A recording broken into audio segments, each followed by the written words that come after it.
জানি না তুমি কে ছিলা, তবুও টিম আপ করছো আমার সাথে।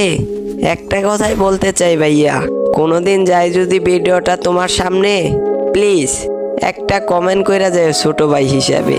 তুমি অনেক ভালো ছিলা, মারো নাই আমারে। আমি মারলে মারতে পারতাম, কারণ একটাই, এতক্ষণ ইমোট দিলাম দুইজনে মিলে, তুমি চাইলে মাইরা দিতে পারতা, কিন্তু মারো নাই আমারে।